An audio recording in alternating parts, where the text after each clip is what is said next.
And last but not least, Vered Brandman is a young adult in long-term recovery from major depression and PTSD and a trained recovery support specialist.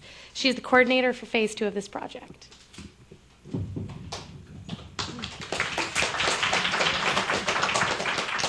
Hi, so I am going to open with where I started, where I was before recovery. When I was 10 years old, I first started experiencing symptoms of depression and post-traumatic stress disorder from trauma that I experienced actually a few years before that even.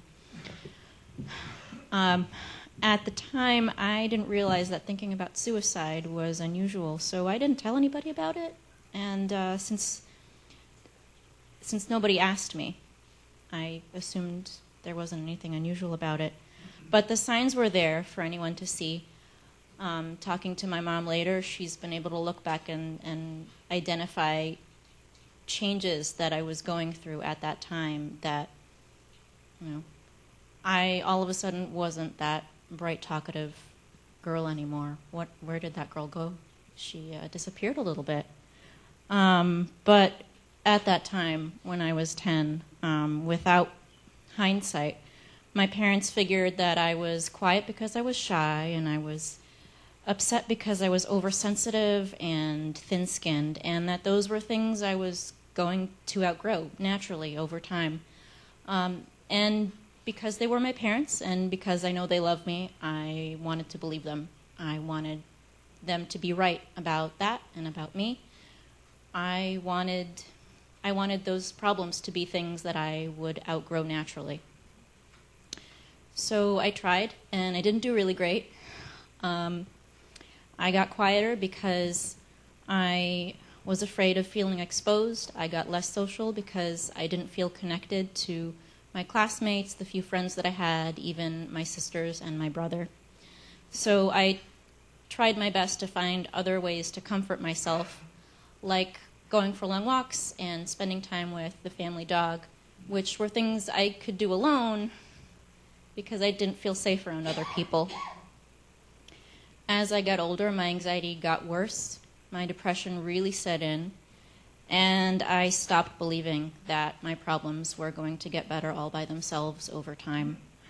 I did reach out for help a few times, and the counselors that I saw didn't help me because none of them asked me the hard questions, the questions that I was too afraid to bring up myself. Was I thinking about self-harm? Was I thinking about suicide? Was I having intrusive thoughts? Was I afraid all the time? When I was about to turn 20, I finally blew up at my dad, and I told him everything that I had been going through and everything that I had been struggling with, including the nervous break that I had had just 4 months before that I'd been keeping to myself, that a psychiatrist later labeled a psychotic episode. Finally, having my dad aware of how much I had been struggling, I was able to go to a hospital and get real treatment and get a diagnosis and get started.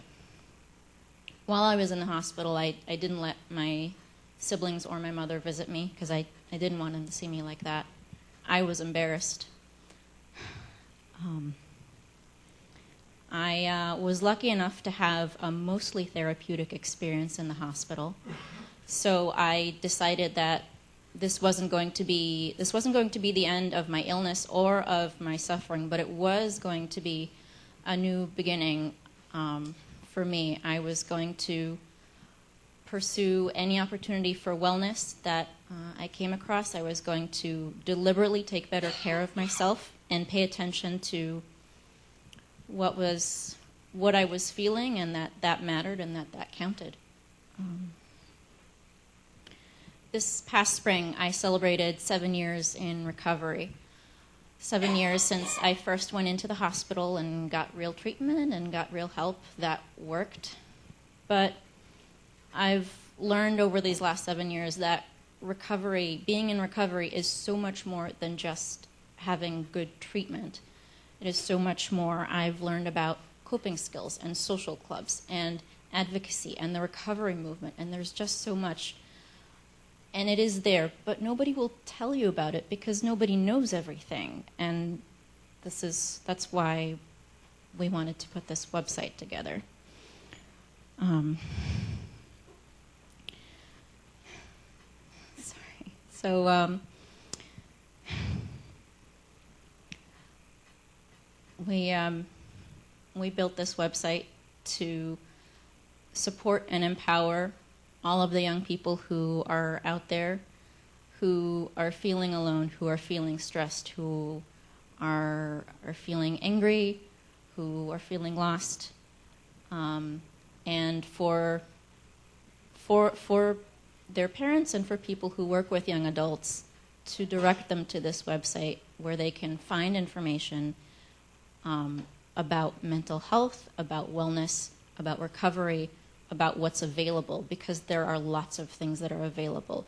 But what I realized right away when I got out of the hospital was that there wasn't a directory. There wasn't a comprehensive place, person, or resource that could give me all of the answers I needed about what's available, what are my options, what's the process going to look like, what should I expect from this kind of treatment or that kind of clinician, or what should I tell my parents about what it's going to cost when my insurance is under them, because I was at the point still covered by my parents' insurance.